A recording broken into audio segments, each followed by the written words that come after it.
안녕하세요. 2년 반 기간 동안 연애하다 결혼 준비를 막 시작한 남자친구와 얼마 전 파혼을 했습니다. 주변에서 남자친구 하나 잘 만났다느니 부럽다니 그런 이야기 많이 들었는데 꼭 남들 이야기가 정답이 아니란 걸 이제 알았네요.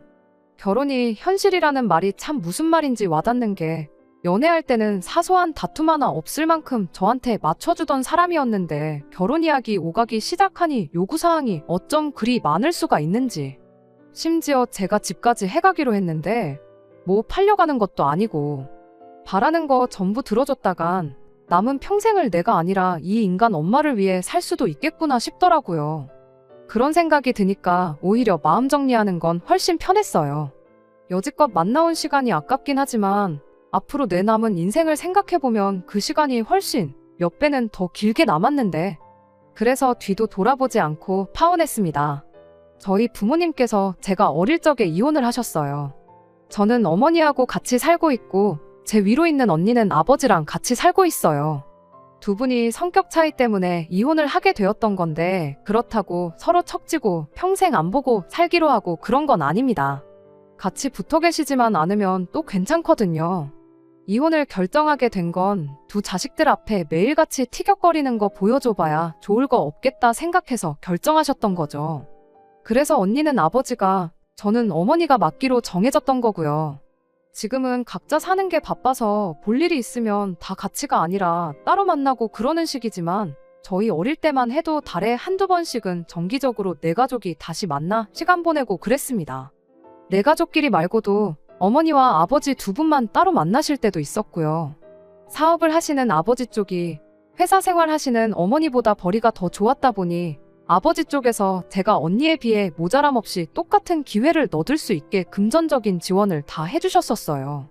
지금은 저도 어엿한 직장인이 되어 사회생활을 하고 있지만 아버지를 따로 만날 때면 용돈도 받고 그러는 시기죠.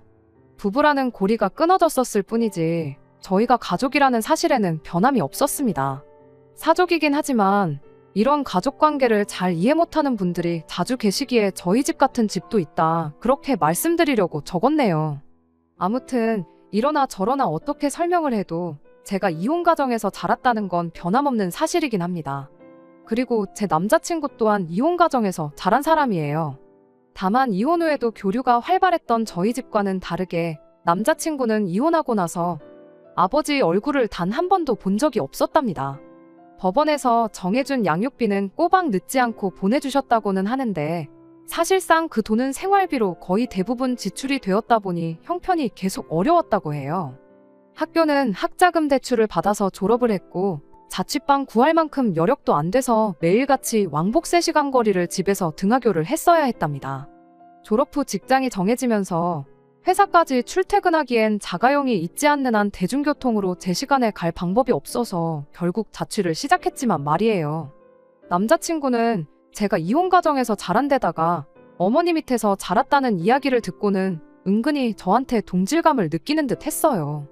하지만 말씀드렸다시피 저는 남 부러울 것 없이 아무 어려움 없이 자랐거든요. 하지만 그렇다고 해서 우리 집은 좀 다르다. 너가 동질감을 느낄 만큼 힘들게 살았던 적 없다 하고 해명을 할 필요는 없었고 굳이 그걸 밝혔다간 남자친구한테 나름대로 상처를 주는 일이지 않을까 싶기도 해서 따로 저희 집 상황에 대해서 이야기를 하지는 않았습니다. 아무튼 그렇게 남자친구와 2년 반의 연애 끝에 두 사람 사이에 결혼 이야기가 오가기 시작했어요. 사람이 워낙에 괜찮은 사람이었다 보니 청혼에 응하긴 했지만 그때 당시에 나름 고민도 많이 되었던 게 바로 경제적인 부분이었습니다. 그때 제가 모아놓은 돈이 4천만 원밖에 없었거든요. 제 나이치고 잘 모은 편은 아니란 건 저도 알고 있어요. 하지만 저도 저지만 남자친구는 저보다 더 없을 수도 있겠다는 생각을 했었어요. 집이 어렵고 학자금 대출을 받아서 학교를 다녔고 그런 이야기를 들었어서 그랬나 무조건 저보다는 상황이 안 좋을 거라 생각했죠. 그래도 설마 모아놓은 돈이 한 푼도 없지는 않겠지 그런 생각이 들 때도 있었습니다. 혼자 고민해서 뭐 답이 나오는 것도 아닌데 결혼하기로 한 만큼 충분히 물어봐도 신뢰가 되지 않는다고 생각해서 결국 남자친구한테 단도직입적으로 이야기를 했어요. 그런데 의외로 남자친구가 제 생각보다 훨씬 더 많은 돈을 모아놓은 상황이었어요. 제가 괜히 색안경을 끼고 안 좋은 생각을 했나 싶고 부끄럽기까지 했습니다. 남자친구가 모아놓은 돈이 1억이 넘었거든요. 1억하고 몇백만 원 수준이긴 했지만 내가 모아놓은 만큼이나 모아놓았을까 생각했는데 그 2배가 넘으니 할 말이 다 없었죠. 액수를 떠나서 그 어려운 상황에 아낄 거 아끼고 욕심도 절제해가며 그 돈을 모았다는 사실이 참 대단하기도 했어요. 진짜 좋은 사람 만나서 결혼하는구나. 그때까지만 해도 그런 생각을 갖고 있었습니다. 그렇게 1억 4천이라는 결혼 자금을 가지고 결혼 준비를 시작했어요. 다만 현실적으로 생각했을 때 그 돈이 결혼하고도 남을 만큼 넉넉한 액수가 아니란 건 알았기에 결국엔 제가 아버지의 도움을 받기로 했습니다. 사실 남자친구가 1억이나 모아놓았다 보니 저도 못해도 반반은 해야 하지 않겠나 싶어 아버지께 손을 벌린 거였는데 아버지께서 원래 저랑 언니 결혼할 때 예전부터 아파트 하나씩은 해줄 계획이셨다는 사실을 말해주셨어요. 그렇게 경기도 북부에 위치한 시세 3억 정도 하는 아파트를 받게 되었습니다. 아버지께서 사업을 하시다 보니 경제적으로 넉넉한 편이긴 하셨지만 예산이 무한한 건 아니었을 테니 서울에 아파트 받는 건 꿈도 못 꿀 일이라 생각했어요. 그래도 저 위치 정도면 저도 그렇고 남자친구도 그렇고 출퇴근하는데 아무 문제도 없고 향후 투자 가치도 제법 있어 보였고 거래도 활발한 곳이라 나중에 정리할 때도 분명히 메리트가 있을 거라는 생각이었습니다. 하지만 막상 집이 그렇게 생기고 나니 또 다른 고민이 하나 생겼어요. 남자친구가 제가 이혼 가정에서 자랐다는 이유로 동질감을 느끼고 있었다 보니 아버지 얼굴도 모르고 지낸다는 남자친구에게 아직 우리 가족은 교류가 활발하다는 이야기를 꺼내는 게 쉽지가 않아서 그동안 따로 말을 안 해주고 있었거든요.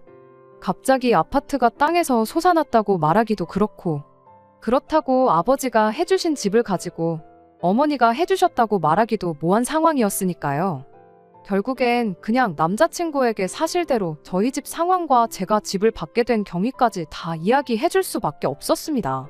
그런데 제 예상외로 남자친구는 그게 뭐 숨길 일이었냐면서 대수롭지 않게 받아들이더라고요. 오히려 집을 가지고 결혼 생활을 시작할 수 있다는 점이 더 좋은 일 아니겠냐고 자기는 정말 운이 좋은 사람이라면서요. 말하니까 이렇게 후련한 걸 뭐 얼마나 대단한 거라고 여지껏 이 사실을 숨기고 있었나 싶었습니다. 결혼하면서 제가 집을 해오게 되었으니 남자친구가 모아놓은 돈은 식장이나 스드메 같이 결혼식 전반적인 부분에 드는 비용부터 시작해서 신혼집 리모델링과 인테리어 그리고 혼수를 장만하는 데 쓰기로 했어요.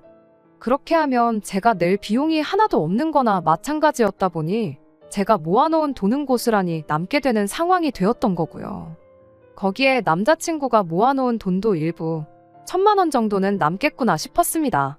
그런데 남자친구가 저보다 그걸 더 먼저 계산하고 있었던 건지 남은 돈은 전부 현금 예단식으로 해서 자기 어머니한테 드렸으면 좋겠다고 하는 겁니다. 솔직히 그 말이 저한테는 좋게 들리지는 않았어요. 돈이 남았다고 굳이 그 돈을 다 써버리고 저축 하나 없이 결혼 생활을 빵원으로 시작할 필요는 없다고 생각했거든요. 말씀드렸다시피 집 위치도 단점은 최대한 생각 안 하고 좋은 점만 보고 이래저래 타협을 한 거지. 돈은 돈대로 아꼈다가 빨리 더 좋은 위치로 이사 나가는 게 가장 이상적인 계획이 아닐까 싶었고 굳이 그 돈을 남자친구 어머니한테 드리겠다는 것도 솔직히 마음에 들지는 않았어요.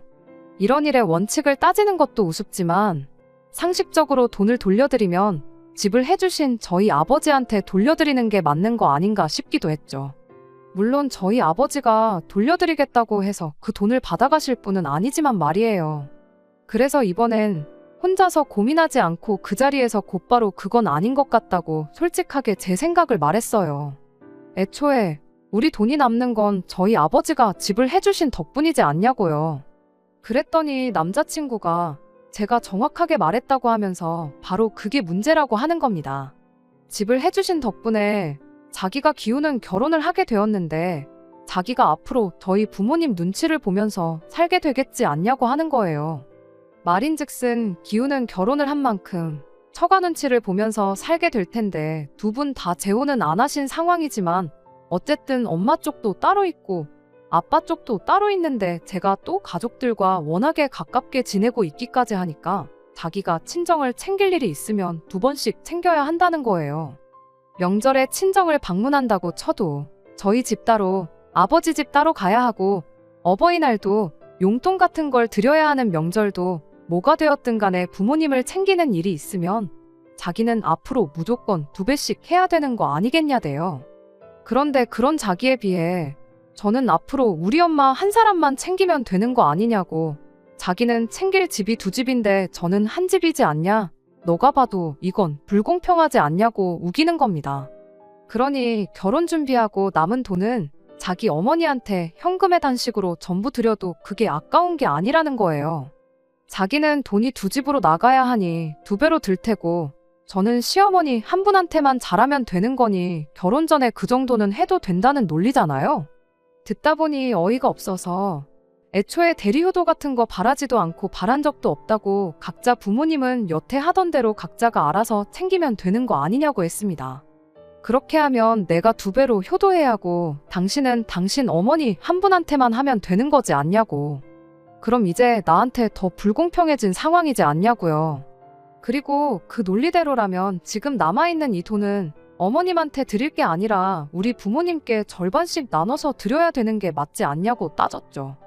애초에 나는 그럴 생각 없다고, 그냥 남은 돈은 남은 대로 우리 미래를 위해 저축하는 게 어떻겠냐고 그렇게 한마디 했어요. 그때는 솔직히 남자친구가 어떻게든 이 결혼에서 이득을 취해보려고 하는 거라는 생각은 하지 않았습니다. 단지 이제 진짜 혼자가 되시는 어머니 걱정 때문에 꺼낸 소리라고 생각했어요. 저희 어머니도 혼자 되시는 건 마찬가지긴 하지만 딸인 저와 아들인 남자친구가 각자 어머니를 대하는 마음가짐이 다를 수도 있다고 생각해서 그냥 넘어갔습니다. 그런데 본심이 그게 맞았던 겁니다. 남자친구는 어떻게든 결혼 전에 어머니한테 큰 효도를 해주고 싶었나 봐요. 처음엔 자기 돈이 아니라 내 돈으로 어떻게 해보려다가 안 되니 이젠 자기 돈을 직접 주려고 안간힘을 쓰더라고요. 난데없이 또 곰곰이 생각해보니 우리 결혼이 불공평한 것 같다고 말을 꺼내는 겁니다. 이번엔 또 뭐가 불공평해서 그러는 거냐고 물으니 결혼 비용을 왜 자기만 내느냐고 하면서 공평하게 반반 결혼을 하자고 하더라고요. 내가 3억 집을 해오는 건데 무슨 반반 결혼을 하자고 하는 거냐고. 계산해보면 내가 아니라 당신이 2억 5천은 더 해와야 하는 거 모르느냐 따졌더니 남자친구가 따지고 보면 장인어른이 엄밀히 말하면 이혼하셨으니까 서류상으로는 가족은 아니지 않냐는 말도 안 되는 소리를 하는 거예요. 아버지가 해주시는 게 아니라 저희 어머니가 해주시는 거면 자기가 이런 말도 안 꺼냈을 거라면서 말이죠. 저희 아버지가 저한테 집을 해준 가장 큰 이유는 우리 둘이서 결혼을 하기로 했기 때문에 해주시는 거 아니겠냐고. 사실상 자기가 저랑 결혼을 안 했으면 그 집이 저한테 생길 이유도 없던 거나 마찬가지 아니겠냐고.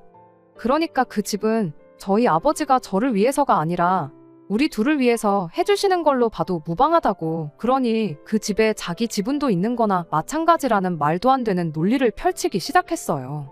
그러니 반반 결혼을 해서 결혼식 비용부터 신혼집 인테리어 비용의 살림살이들은 우리가 똑같이 반반 나눠서 하고, 그리고 나서 남은 돈은 결혼 전에 모아놓은 재산이니 결혼하기 전에 각자 알아서 쓰고 싶은데 쓰면 된다는 거예요. 그러니까 자기는 꼭 자기 어머니한테 돈을 드려야겠다고 우기는 겁니다. 제가 열받아서 그럼 아버지한테 해주시기로 한 집은 안 해주셔도 된다고 연락드리겠다고 했습니다. 그리고 엄마한테 말해서 6천 받아올 테니 깔끔하게 반반 결혼하자고 했죠. 그랬더니 저보고 이기적이라고 하면서 적반하장으로 화를 내는 거 아니겠어요? 다른 며느리들은 말하지 않아도 알아서 준비해오는 예단을 어떻게든 안 해오려고 하고 있는 너 잘못인데, 집을 무기로 제가 갑질을 한다고 하면서 그렇게 안 받는데 저보고 너무하다고 하더라고요. 누가 하고 싶은 말을 하고 있는지, 언제부터 그렇게 어머니 챙겼다고 그러냐고 한마디 따졌죠. 학자금 갚고 월세 내고 혼자 살면서 여태 돈 모아놓은 거 대충 계산만 해봐도 이날이 때껏 당신이 어머니한테 생활비 한 번 제대로 안 드렸던 거 계산 딱 나온다고. 왜 여지껏 돈 한 푼 드린 적 없었으면서 결혼할 때 되니까 이제 와서 내 돈을 드리면서까지 효자 노릇을 하려는 거냐 따졌더니 누가 네 돈 달랬냐고, 내가 모아놓은 돈 드린다고 했지 않냐면서 더더욱 얼굴에 철판 깔고 뻔뻔하게 나오더라고요. 저희 아버지가 해준 집을 절반은 자기 집이라고 우기고 자기가 모은 돈 어머니 드리겠다는 건데 뭐가 다르냐고 따지니 너는 어떻게 된 며느리가 시댁 챙길 생각은 안 하고 친정만 생각하냐고 하면서 며느리 될 자격이 없다고 하는 겁니다. 그렇게 친정만 챙기니 고부간에 갈등이 생기는 거라고, 순탄한 결혼 생활 하려면 해야 할 건 해야 하는 거라고 열변을 토하면서요. 정말 연애할 때 저런 모습 보인 적 한 번 없는데 이제서야 효자가 되겠다고 저러는 꼴을 보니 정말 어이가 없더라고요. 그래서 곧바로 아버지한테 전화 한 통 드렸습니다. 남자친구는 제가 혹시나 아버지한테 집 해주시기로 한 거 안 해주셔도 된다고 전화를 하려는 건 줄 알았는지 혼비백산을 하면서 제 전화기를 뺏으려고 하더라고요. 집 해주지 말라고 하는 전화 아니라고 말하니 그제서야 제 눈치만 살살 보면서 잠잠해졌습니다. 아버지가 전화를 받으셨고 저는 남자친구도 들으라고 바로 전화를 스피커폰으로 돌렸어요. 그리고 아버지한테 물었죠.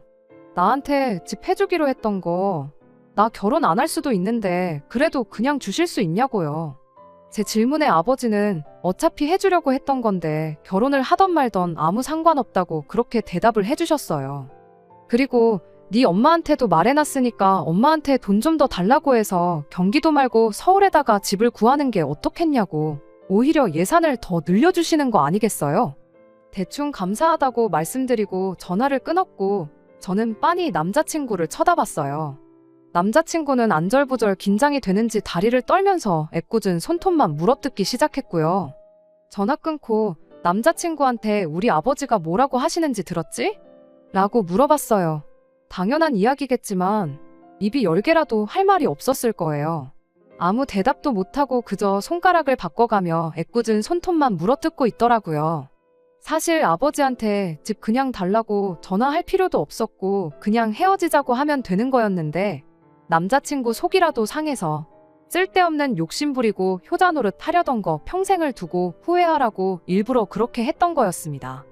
이미 진작에 결혼은 때려치자고 할 계획이었어요.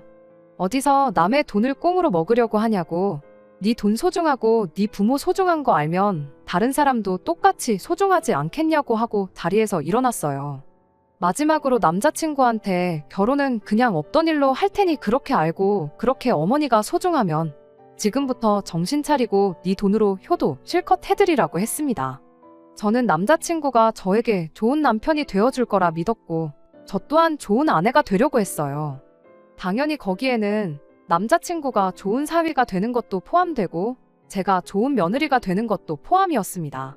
결혼할 때 돈 얼마 더 해왔다고 해서 누구 집은 신경도 안 쓰고 박대하고 누구 집은 눈치 보면서 잘해야 하고 그럴 필요 없는 거잖아요.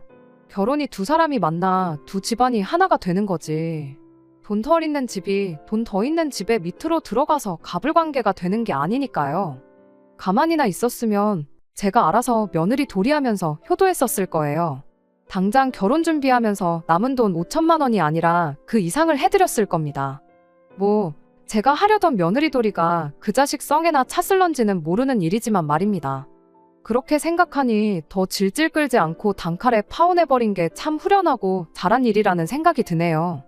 파혼하고 돌아온 날 어머니께서도 아직 어머니도 아버지도 현역이시고 제 나이도 한참 때인데 새로운 사람 찾는 게 뭐가 어렵겠냐고 위로해 주시더라고요.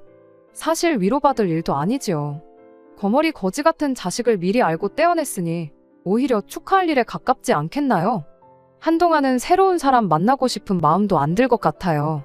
부모님 지원 없이 제 혼자 힘으로 독립할 준비가 되었을 때 그때쯤 돼서 우리들 힘으로만 같이 고생하고 동고동락하면서 서로의 등을 지켜줄 수 있는 그런 사람을 찾아보려고 합니다. 다른 건 몰라도 헤어진 남자친구한테는 한마디 해주고 싶네요. 어디 가서 자기 어머니한테 대신 효도해줄 사람 찾지 말고 남의 집 재산에 숟가락 얹어서 거저먹을 생각도 하지 말고 스스로 효도하는 그런 사람이 되라고 말이에요. 두 번째 사연입니다. 안녕하세요. 인연을 채우지 못하고 이혼을 하게 된 30대 초반의 여성입니다. 이 사연을 말씀드리기까지 많은 용기가 필요했어요. 아는 사람한테 이야기하자니 너무 부끄러워서 이렇게 익명으로 사연을 적어봅니다. 남편과 저는 같은 건물에서 일하면서 알게 되었습니다.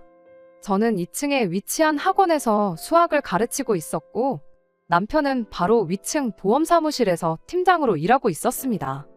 접점이 없어 보이지만 그래도 1년 넘게 오며 가며 얼굴을 마주하게 되니 어느샌가 서로 누가 먼저랄 것 없이 안녕하시냐는 짧은 대화는 나누게 되더라고요. 그러다 남편이 하루는 언제 한번 점심이라고 같이 먹었으면 좋겠다고 물었습니다. 저는 솔직히 보험을 권하려고 그러는 건가 싶어서 거절하려고 했지만 제가 원래 싫다 소리를 잘 못하는 성격이거든요. 자의반 타의반으로 주말에 만나 점심도 먹고 차도 한 잔 마시게 되었는데 보험의 비읍자도 안 꺼내더라고요. 그러더니 오래전부터 저한테 관심이 있었다면서 정식으로 만나보고 싶다고 했습니다. 남편의 솔직한 말에 마음의 문을 열게 되었고 그날을 계기로 저희는 연인이 되었어요. 그렇게 연애를 시작한 지 1년이 조금 넘었을 무렵 남편이 청혼까지 해왔습니다. 결혼 이야기가 오가면서 양가 어른들도 뵙게 되었어요. 시아버지께서는 서울 근교의 대학 강단에 서시는 대학 교수로 사회적 명망이 있으신 분이셨습니다. 엄청 오래전 일이지만 방송에도 몇 번 나오셨을 정도예요. 비록 결혼식을 올리기 전까지 자주 뵙지는 못했지만 그래도 찾아뵐 때면 항상 저를 웃는 얼굴로 대해주셨고 말씀도 젠틀하게 하셔서 정말 멋진 인품을 가지셨다고 생각했어요. 그리고 아들은 아빠 닮는다잖아요. 제 남편도 언젠간 저렇게 나이가 들어갈 거라고 생각하니 더욱더 결혼에 대한 확신을 갖게 되었습니다. 혼수나 예단 같은 건 시댁이나 저희 집이나 남들 눈에 부끄럽지 않을 정도로만 하자는데 동의했습니다. 하지만 역시 신혼살림을 할 집이 문제였어요. 시부모님께서는 한 2년만 같이 살자고 하셨습니다. 저에게 가풍도 익히고 한가족으로서 정도 붙이면 좋지 않겠냐고 하시면서 말이지요.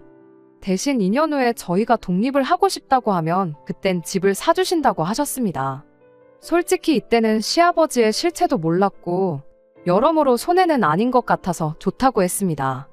공짜에 눈이 멀어 제 팔자 스스로 꼬았다고 비난하셔도 어쩔 수 없지만 그때는 정말 이런 시부모님이라면 10년도 모실 수도 있겠다 싶을 정도로 인자하고 좋은 모습만 보여주셨고 약속도 지켜주실 거라고 믿었거든요. 하지만 열길 물속은 알아도 한길 사람 속은 모른다더니 결혼하고 나니까 그전에는 보이지 않았던 것들이 눈에 들어오기 시작했습니다. 시아버지는 제 예상과는 전혀 다른 분이셨습니다. 정말 첫 인상이 와장창 깨질 정도로 말이에요. 꿈에도 상상하지 못했던 사건들이 너무나 많이 일어났습니다. 무엇보다도 술을 너무 좋아하셔서 매일같이 늘 술을 드시고 오셨습니다. 과음으로 인사불성이 돼서 귀가하시는 시아버지께서는 만취한 날이면 꼭 속옷만 입으시곤 소파에 누워서 주무셨습니다. 시어머니가 저희도 있으니 추태 부리지 말라고 어르고 달래면 방으로 들어가시는 수순이었어요. 때로는 새벽 한 5시쯤이 되면 일어나서는 곤히 잘 자는 가족들을 다 깨워서 약수터에 가자고 하셨습니다. 한 사람이라도 안 가겠다고 하면 일찍 일어나는 새가 벌레를 잡는다부터 시작해서 일장연설을 늘어놓으셨고요. 같이 살기 시작한 지 한 반년쯤 됐던 날이에요. 새벽 2시 반쯤이었는데 시어머니가 남편을 조용히 깨우시더라고요. 저도 덩달아 잠에서 깼지만 왠지 시어머니가 남편만 조용히 불러내시기에 눈을 감고 자는 척을 하고 있었어요. 나중에 알고 보니까 시아버지가 대학 근처에서 술을 과하게 드시곤 길에서 쓰러져 잠들어 계셨답니다. 그걸 우연히 시아버지 수업을 듣는 학생이 발견해서 시아버지 핸드폰으로 시어머니께 연락을 해온 거였어요. 남편이 운전하는 차를 타고 시어머니가 파출소로 옮겨지신 시아버지를 모셔왔고요. 행여 학교에 소문이라도 나면 큰일 난다며 시어머니가 연락 준 학생에게 돈을 챙겨줬다고 하셨습니다. 너무 부끄럽고 남사스러운 일이지만 그렇게라도 학생 입을 다물게 하려고 그러셨다더군요. 나중에 남편에게 그 이야기를 듣고는 시부모님 두 분 모두께 너무나 실망을 했습니다. 그런 일이 있었음에도 불구하고 시아버지의 음주는 점점 더 심해져만 가는 눈치였습니다.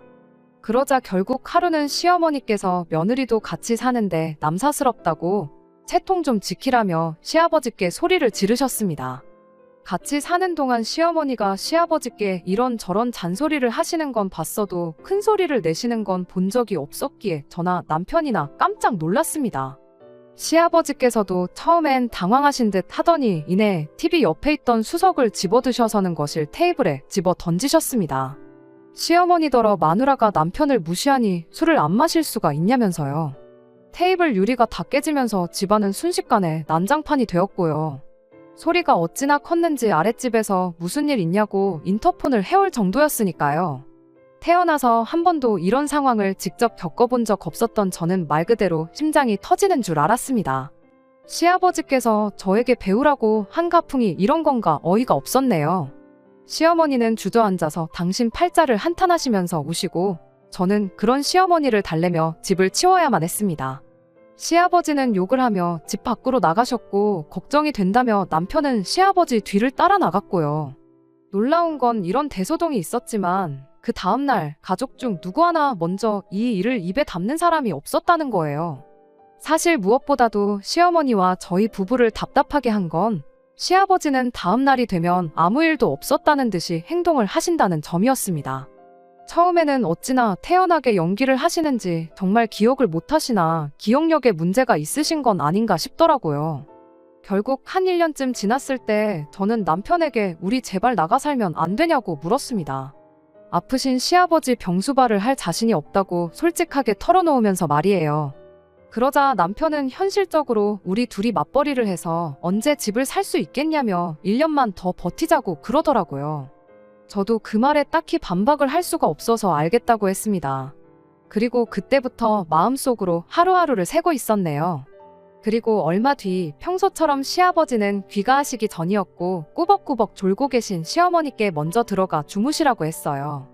그리고는 남편과 제가 거실에서 시아버지를 기다리고 있었고요. 그런데 2시쯤 남편 핸드폰으로 전화가 걸려왔어요. 받아보니 경찰서더라고요. 시아버지께서 엉뚱한 동네에 있는 포장마차까지 가셔가지곤 술에 취해 행패를 부리셨다고 하더군요. 옆자리에 중년 부부가 술을 마시고 있었는데 아내 되는 사람한테 치근덕거리다 싸움이 났고요. 결국 신고를 받고 지구대 경찰관이 나왔는데 그 경찰관한테 욕설을 퍼부으셨답니다. 남편은 그 이야기를 듣자마자 앞에 쩔쩔매면서 지금 당장 모시러 가겠다고 죄송하다고 연신 사과를 하고 있었어요. 이게 무슨 개망신인가 싶었습니다. 그래도 다행히 시아버지를 알아보는 사람은 없었나 보더라고요. 새벽동이 틀 때쯤 시아버지와 남편이 집으로 돌아왔습니다. 주무시던 시어머니도 소란스러운 소리에 깨셨고 저도 잠 한숨 못 자고 날밤을 샜어요. 술에서 덜 깨신 것 같았는데 뭐가 그렇게 그날은 또 기분이 좋으신지 계속 저한테 사랑의 총알을 쏘시고 저더러 한번 안아보자 그러시는 거예요. 남편이 얼른 안아드리라 그래서 떨떠름하게 어깨동무식으로 대충 안아드렸더니 갑자기 제 팔뚝 안쪽 살을 꼬집듯이 주물럭거리시는 게 아니겠어요. 저는 어색하게 웃으며 팔을 빼냈습니다. 그러자 또 어딜 가려고 그러냐며 제 손목을 잡아 끄시더니 제 팔뚝살을 또 만지려고 하시는 거예요. 그 순간 더는 아니다 싶어서 제가 시아버지께 왜 자꾸 만지시냐고 아프다고 그러면서 정색을 했습니다. 그제서야 시어머니도 왜 당신을 두고 며느리를 귀찮게 하냐며 억지로 시아버지를 모시고 안방으로 가시더라고요. 제가 남편에게 너무 기분 나쁘다고 이건 시아버지 술 깨시면 한번 짚고 넘어갈 문제인 것 같다고 그랬습니다. 그러자 남편은 대수롭지 않다는 듯 왜 일을 크게 만들려고 그러냐며 시아버지가 며느리 예뻐하는 것도 기분이 나쁘냐고 비아냥거리더라고요. 그리고 남편이 이 이야기를 시어머니께도 전달을 했는지 이튿날 회사에 있는데 시어머니께 전화가 걸려왔습니다. 당신들이 딸이 없어서 시아버지가 저를 딸처럼 생각해서 그러는 거니까 너무 기분 나쁘게 받아들이지 말라고요. 하지만 저는 솔직히 시아버지와 며느리 관계를 떠나서 기분이 너무 찝찝했습니다. 하지만 제가 남편과 이혼을 결심하게 된 결정적인 이유는 따로 있습니다. 시아버지의 음주가 결국 저희 부부의 발목을 잡았어요. 10시 정도로 약간 늦은 시간이었지만 음식물 쓰레기를 버리고 자야겠다 싶어서 아파트 1층으로 내려가는데 어디선가 쿵소리가 나더라고요. 놀라서 뛰어나가 보니 세상에 시아버지 차가 아파트 화단에 처박히듯 올라타 나무를 받은 것 같더라고요. 제가 시아버지께 괜찮으시냐고 물어보려는 순간 술 냄새가 진동을 하는 걸 한 번에 알 수 있었습니다. 시아버지께 술 드시고 운전하신 거냐고 그러니 그건 저더러 알바 없다면서 저한테 앞이 찌그러진 차에 타라고 하시더라고요. 제가 왜 그러시냐고 다치신 데는 없냐고 얼른 구급차라도 불러야 하는 거 아니냐고 하니까 됐고 운전을 제가 했다고 하라더군요. 제가 그게 무슨 말도 안 되는 소리냐고 아주 난색을 표했습니다. 그러자 시아버지께서는 내가 대학교에서 잘리면 니들 집은 어떻게 사주겠냐며 어차피 이래봤자 저한테 크게 피해갈 일도 없으니 누가 묻거든 제가 이런 사고를 냈다고 하라셨습니다. 몇몇 이웃들이 무슨 일인가 싶어 밖으로 나왔고 저와 시아버지는 그 몇 안 되는 군중 사이에서 실랑이를 하고 있었습니다. 그때 음식물 쓰레기 버린 제가 안 들어와서 그런지 남편이 따라 나왔더라고요. 저는 그런 남편을 붙들고 방금 시아버지가 하신 말씀을 이야기하며 당신이 빨리 아버님 설득 좀 해보라고 했습니다. 그런데 오히려 남편은 아버님 말씀이 틀린 것도 아니랍니다. 어차피 다친 사람도 없으니 그냥 제가 운전하다 실수했다고 하라는 거예요. 제가 음주운전을 하고 집에 오신 건 범죄라고 절대 협조해드릴 수 없다고 했어요. 그러자 남편은 네가 학원 선생이지 무슨 성인군자냐며 그럼 너는 시아버지가 면허 취소라도 되는 걸 바라는 거냐고 묻더라고요. 그 순간 저는 이 부자지간에게 참교육을 해줘야겠다는 생각이 번뜩 들었습니다. 그래서 경찰을 불렀습니다. 제가 경찰을 불렀다고 하자 시아버지가 이게 무슨 배워먹지 못한 짓거리냐며 얼른 다시 전화해서 못 오게 하라시더군요. 남편도 어떻게 며느리가 시아버지를 신고하냐며 제정신이냐고 화를 냈습니다.